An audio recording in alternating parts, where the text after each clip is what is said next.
Hey, it must be Wednesday because it is time to thrive. I'm Rob Patz. I'm Jason Webb. This is Thrive with Rob and Jason. It is Wednesday. We've made it again, Rob. On Thrive, we talk about faith, business, everything that we do in our lives to thrive. Great to be on again today, man. We have some things that's happened in this past week, right? That kind of shook the world. It has been a crazy week. Um, and Saturday, we're going to talk a little bit about Saturday. We don't normally get serious here on Thrive until the guest comes. Usually we have our little bits and Jason and I talk, but we want to talk something serious. And for me, on Saturday, I had been out, had a great day, and this is kind of telling about life in general, I think. Mm-hmm. Had a great Saturday. Chris and I hung out. We did some shopping, went to Costco, which of course we need to be sponsored. Costco's a great thing, right? Yes. Yes, we go to Costco every week. It's our favorite store. Yes, every Saturday, Jason and I both share our Costco stories. But that Saturday was different. Had gotten home, and had just started to get ready. We're going to have pizza from Costco. And my phone started going like crazy. And my mom called and said, turn on the TV. Now, I don't get a chance to watch as much TV, and which is always kind of funny when you own a TV network that you don't get a chance to be on or watch TV that much. You spend your time doing other stuff. Just flip on the TV to watch horrific events that happen, no matter where you are in the spectrum. Yes. And I don't care. It's one of the greatest things I think about life is I don't care where you vote as long as you vote. That to me doesn't matter. Your love for whoever your candidate is awesome in my book. It's one thing you're going to find here is I just want you to vote, because I think of what an amazing opportunity we as Americans have to vote. But Saturday changed my mind on a couple things, and I want to get your thoughts on Saturday. Earlier in the day, your time than ours, so it was more mid-afternoon for you. Yes, yeah. It was actually it was 4:11 because I'm in Mountain Time, so I'm 2 hours behind that Eastern Time, which you call God's time. But 4:11, yeah, my phone started blowing up. Of course, notifications, texting, with the attempted assassination of former President Donald Trump. And I really love how you said that about where you're at in the spectrum. It doesn't matter where you're at in your spectrum. Of course, we just want people to vote and get out there and express their opinions on whatever candidate that is. So we just want you to get out there. We love that part of the United States, democratic process. But what happened is atrocious, or at least the attempted assassination. Like, no matter where you're at, we don't wish that on anybody.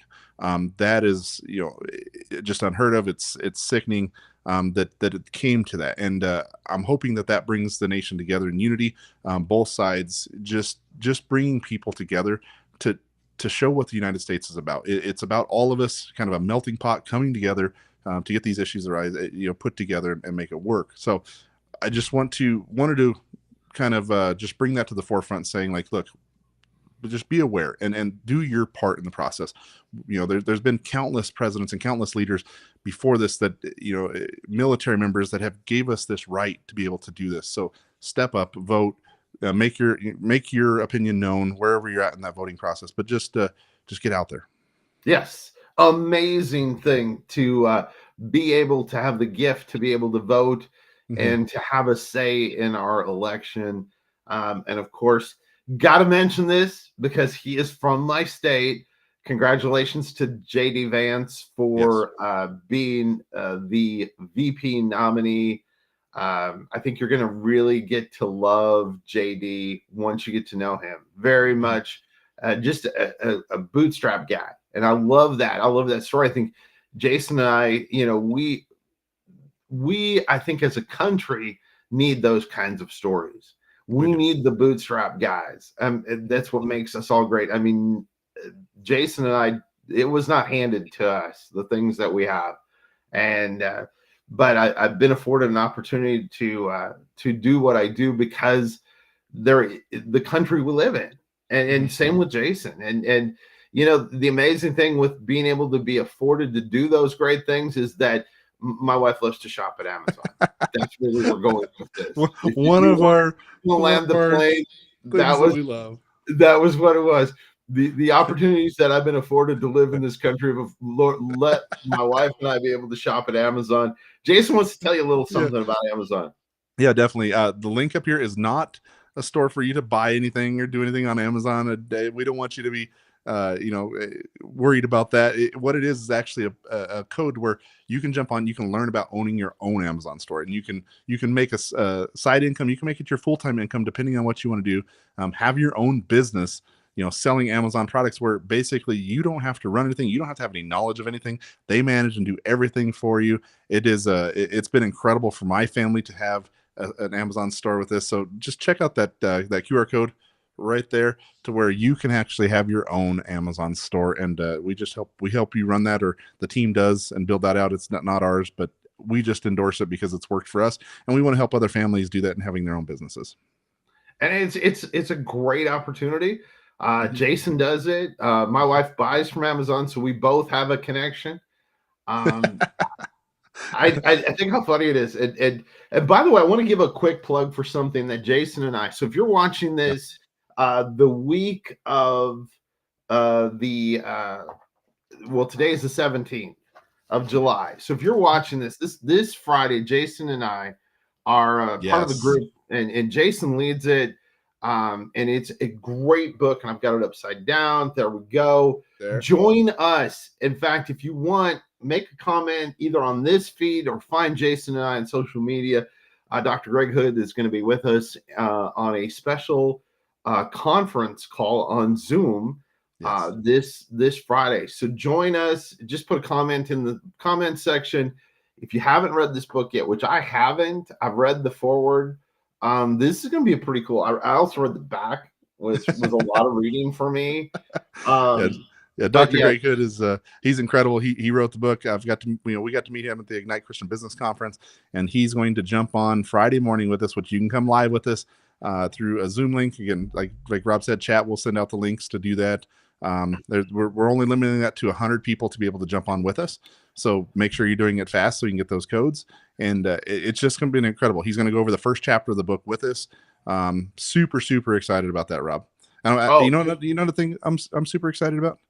What's that? Is our guest today. That's awesome. We haven't even talked about that. Our guest today is a gentleman that we have a lot of fondness together. He's been an entrepreneur, great, incredible guy. He lives kind of out in the country, kind of like me. We've shared a lot of things, and Rob, the last few weeks we had some guys with beards. We got to get you a beard. No, it just does not look good with me. It just doesn't. Makes me look old and sad. I understand. Well, Matt, it's great to have you on the show. I can do an introduction, but I think you can do a much better introduction of yourself than I can. Okay. Well, thanks, Jason. I and Rob too. Been looking forward to our conversation today. Just a brief intro. So I started my career taking over our family business out of college, and we were in the oil business, oil distribution. And so when I came out of college, that wasn't necessarily my plan. I was going to go do something else, but I needed a job. So I came in, and a year and a half later, I tried to get out. But the table was flipped on me, and my dad wound up leaving, and I took over. And there's a whole story to that. I know we got a very short time today, and I'm happy to dive into whatever you want to dive into. And so here I was at the helm of the company, 24 years old. And the thing is that I was young and arrogant and very stupid. And so it was, and the company was facing really, really difficult times that I just was not aware of, and it wound up failing. I got really sick, spiraled into a deep clinical and eventually a suicidal depression. As I came out of that, then I was able, by the grace of God, just miracle after miracle, got help. And then several months later, was able to start a new company, and that company just took off. And so over the course of the next 10, 11, 12 years, it grew immensely. And then we wound up selling it. in 2007, joined a business mentor of mine, actually, a friend who was starting his own company, a second company of his, actually. He sold one. And so then wound up spending 12 years in private equity, traveled the world, meeting leaders, meeting business people. That's where I grew very passionate. My passion grew when I had my own company, just learning what is leadership. What does it mean to really lead people? Because that's not something they really teach you in school. They teach you some of the facets of business, but not the people facets. And that was the part that I needed the most. And so as I was now in private equity teaching other people, I just grew more and more passionate about developing teams and developing healthy leaders and organizations where people can thrive and flourish. Eventually I left and floundered for a couple of years trying to figure out what to do. Then I started this business called Uniquely Normal. Wrote a couple of books, and now my whole focus, my dedication, my life's focus right now is on equipping leaders and teams to build flourishing organizations, to build flourishing teams where people can become the best version, the optimal version of who God created them to be. And it's extremely rewarding. It's not easy, not by any means, but it's extremely rewarding to see when people get it, and to see organizations where people are becoming the best versions of who they are meant to be. That's awesome. You know, with you being an entrepreneur and growing through this, and one thing that we hear consistently from entrepreneurs is that struggle. Like we've all had struggles. We've all went through challenges. You know, we've been at the bottom of things as entrepreneurs. Like when people think of entrepreneurship and having your own businesses, they only hear of really about the ups of the business. You know, the super successes. But how many people in the entrepreneurship game or having your own business have had more failures than successes? I'd say it's probably 2 to 3 to 1 that you have a lot more failures than successes, and we learn from those failures and to get to those successes, we learn what not to do. And that persistence is what really helps us to succeed.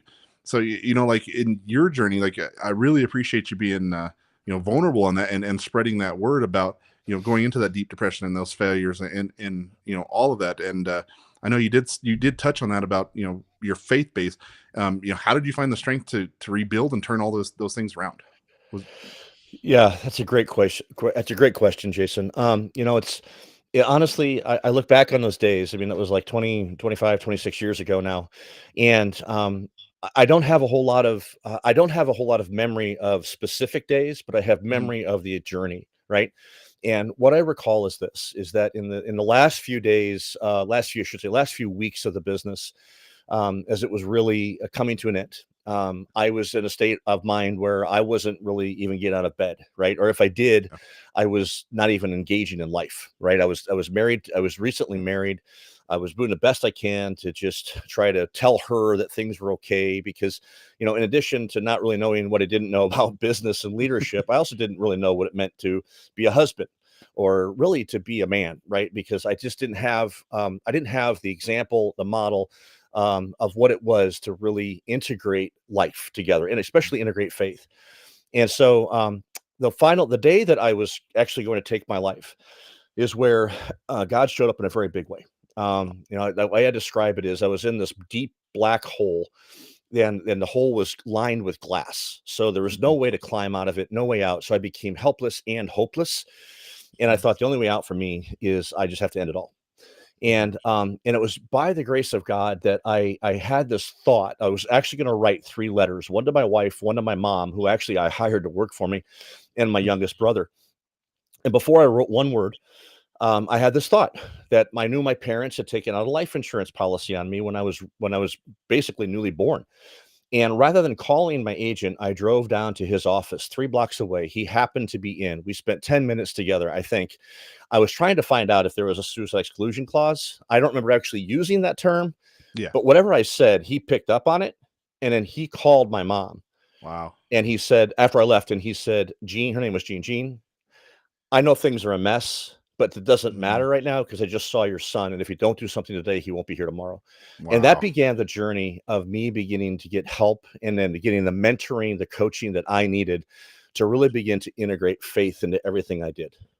That's incredible, man. And just having somebody that's aware, that's listening to the Holy Spirit and really flowing to that, feeling into you. Just a word of advice, like for people out there, be aware of the people around you. Like, Oh, pick up these keys. Like that is huge. Depression, and all of these things, suicide. It's huge things that are happening within our society. So be aware. Like, help people out, especially as our faith base. amen. Look out for our neighbors. Like, love those neighbors, right? Let's get into the business side. After your initial failure, you rebuilt a business, like, from nothing to huge, man, nearly 200 people. What were some of the key strategies? Is there anything that you saw that was like, this is the key that made it all happen? I can't say there was one specific key. I think that there were There's several lots, yeah. things. Yeah, I get this question a lot, and I'd love to be able to say, you know what, Jason, we had this wonderful 5 and 10 year strategic plan that was all mapped out, and we followed it and executed it perfectly. That's not what happened. We just happened to be at the right place at the right time. We were in a market, in an area. So I'm actually next door to Rob. I'm in Indiana. Yep. We just happened to be a part where we had an opportunity to really build a customer base. And I think there are 2 things really that set us apart. One was our relational approach, because we were very, very intentional about integrating our faith into everything that we did. And we knew we knew love God, love people. And so we wanted to love on people no matter what. And so when we went in, even when we were trying to make a sale, I always I trained our sales guys, say, you're not salespeople, you're problem solvers. Yep. And we're going to help people solve problems, regardless if we get business or not. Well, most of the time, if we solve somebody's problem, we got the business. So I think that was the first thing.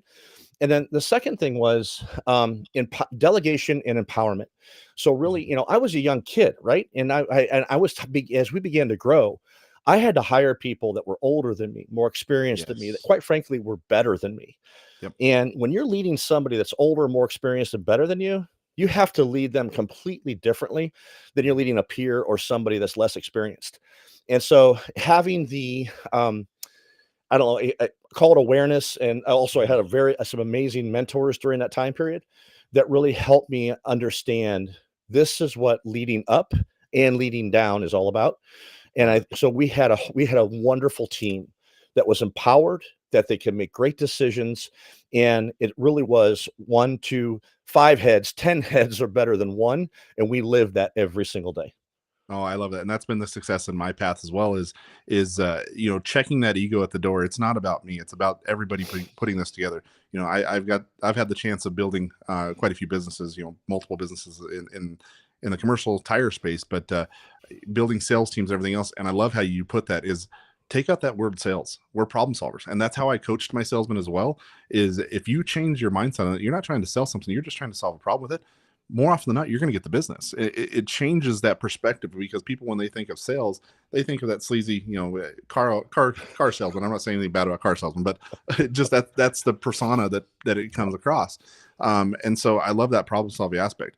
I want to transition our conversation into now what you're doing with Uniquely Normal, because that's an incredible thing that you're building on. You built that out right after COVID, right?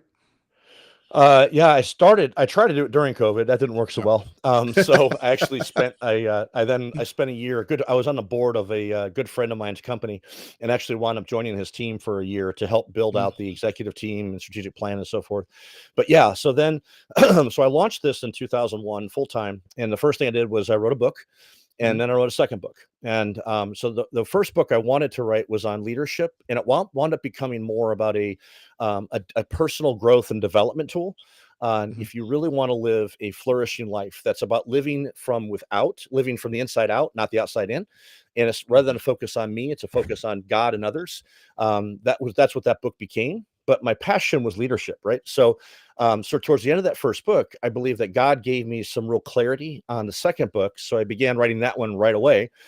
And in the meantime, then I began to try to get clientele. So it's like, okay, I want to start to put into practice what I have been doing already for other people and now writing about.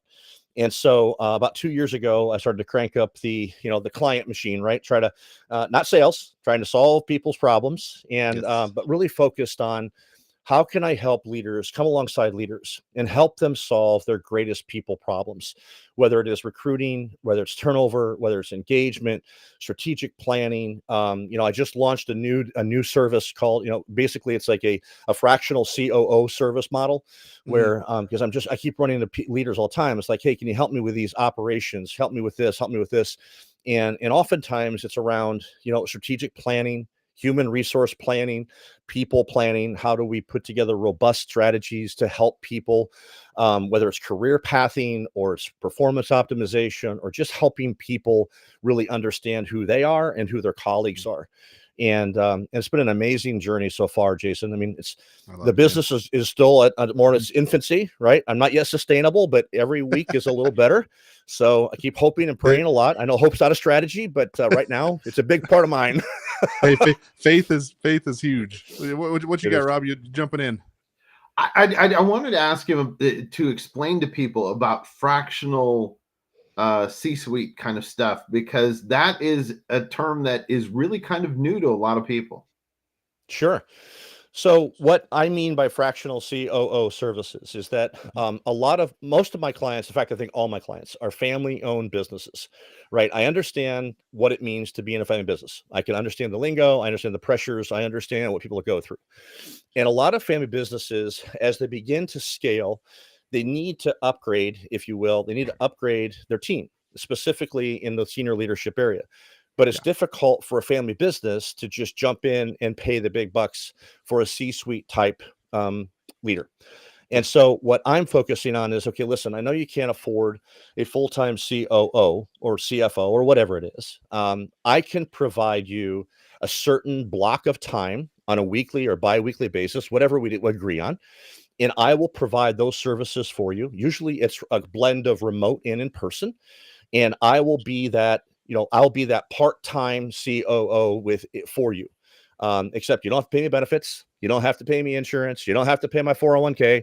We just have a contract. That's all you pay. But you get the benefit then of having access to a person who is experienced in the C-suite, is experienced in growing a family business and understand the pressures and what's needed in order to build a successful family business that is maturing from here to there. Yeah. So the fractional piece of that is you get a fraction of my time. That's where that comes up, right? I do a lot of fractional CRO stuff and chief revenue officers. I do a lot of that. So it's a fraction of our time that you get on that. When we're talking about uniquely normal, some really things that stood out to me was the pillars that you have with empathy, empowerment, and excellence. How did you come across that stuff? That honestly is just right from practice and implementation. So I've been doing this work for about a decade, and actually more than a decade now. And what I found is how do you make it as simple as possible to understand what is it that you're trying to accomplish? So organizations that demonstrate empathy, that actively empower their people and are committed 24/7, 365 to excellence, have the components, have the ingredients to build a culture where people can thrive and flourish. If you don't have those components, oftentimes it's difficult. I'm not going to say it's impossible, but it's difficult to have an environment, a culture where people can thrive and flourish, because usually they get sidetracked with other things that are distracting them from what needs to be done. I completely agree with you. And, we do implement a lot of these things as entrepreneurs or faith-based leaders. We have a plan that we want to go on. One thing that, it sticks out to me with you and that I have as well is the accountability factor of we have a plan. We have mentors that help us guide those plans because they're at where we want to be or they've been where we want to be. But you have personal advisors that kind of oversee things and really hold you accountable, or you just get very open and honest with these people. It's vulnerable. Tell me about the personal advisor roles, because that is a huge part of success for a lot of people, and if they don't have that, they need to get that. Yeah, no, it's honestly, so when I launched this business, I had an older friend of mine that said to me, he's like, why are you doing this? And I'm like, well, because I want to make a difference in the world. And he said, okay, don't do it alone. And I'm like, okay, great, man. I said, I'm bootstrapping this. I can't afford. And he literally said, put together a personal board of directors. And I asked him what that was. And basically he said, find 4 or 5 people who would be willing to give. And I mean, give, I don't pay them, give you a half a day of their time every quarter. And the key criteria is they have to know you, they have to love you, they have to be willing to speak truth to you, and nothing's off limits. And I do mean nothing. And so every quarter I have 3 guys and my wife. So she's part of this group as well. So she's there when we have very direct and sometimes brutal conversations about life and reality. I mean, sometimes we'll talk the whole time about business, but sometimes not. Sometimes they'll say, tell me about your thought life. Tell me where you've been screwing up in your marriage. They'll look at my wife and say, how's he been treating you? And you know what? I love these guys because I know that they love me. They love my wife. They love my kids. Yeah, They they're want not out there what's for best for all of us. Yeah, they're not there for ulterior motives. They're not there to hurt you in any way. It's all out of love. It's those 2 main principles, right? Love God and love your neighbors. And You got it. it all comes back down to that. And having the trust in these people around you, and it make it a small group. Keep it intimate. Keep it small because you are going to be vulnerable. You're going to be open. I have that within my background. I know Rob does. I know you do. And every successful entrepreneur, they have those groups. Doesn't matter how big you are, how small you are. Start somewhere with that. When with Uniquely Normal, like, what do you see as a future? Like, what do you see in the next 5 years, 10 years? What do you want this to build into be? I would love to build it into a platform for other people who are like-minded, passionate about what I'm passionate about, where we could come together and we could become not just one person doing this, but a group of people. So it is just me full time, but I have a couple of other people that engage with me from time to time in different areas where I'm not as specialized.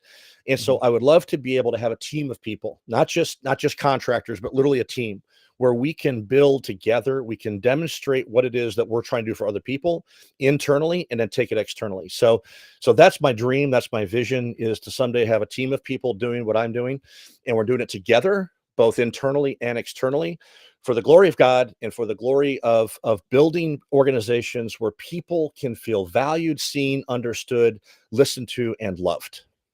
That's awesome. We always got to ask where you want this to go, and that's your goal. Do you have any God goals that you wouldn't be able to get to if it weren't for God involved? All of that's a God goal, my friend. This whole thing is his. Every single day, man, I start my day up by saying, God, I surrender. I give it to you. Well, we talk about that personal board of advisors. Why aren't we starting with him, right? Exactly right. Every morning I have a meeting with my board of advisors. The one in particular is God. I have that discussion with him every morning. What do you got planned for me? What's the day looking like? Make sure we're protecting and really leaning into him, especially if I'm going through a study right now in a Bible. But Matt, and this has been super, super cool learning about you, Uniquely Normal, what you got going on in your heart. I'm so grateful that I've got to meet you, and I can't wait for our relationship to blossom and grow. Hey, Matt, I got to ask a question, man. Everybody wants to know this before we leave. What is a Hoosier? Well, so there's folklore on that. So apparently back in the Civil War or Revolutionary War, I don't remember which one it was, apparently there was a very heavy accent. And so when people at night would be walking around, they would say, the Hoosier, the natives from this area would say Hoosier, who's there, Hoosier. Yeah. And that's one of the folklore tales of how Hoosier came to be. I don't know if that's accurate or not. So I just know that right now it means Indiana men's basketball, and that's what I'm all about. Hey, me being the tire guy, it's a Hoosier tire. Okay. Okay. There you go. Hey, Matt, it was great having you with us on today's edition. Hey, buddy, another quick show. How does it go by so fast? It goes so fast. You know me, I like to talk, and it just flies. So it does, and we did a great job. And thanks, Matt, for being a part of today's show. Love what he was talking about. Love what he brought as far as information, and really, I love, of course, coming from a background of small business as a son of small business owners. I love the fact that he is there to step in and help those businesses go to the next level. Yeah, completely. And as we started our conversation today with this past Saturday, love for everybody to just pray for our country, pray for everything that's going on. Let's get rid of this hate and this evil in this world. And the only one we can do is God. So keep praying, guys. That's it, buddy. Hey, listen, we'll see you again next week. Go out in your business and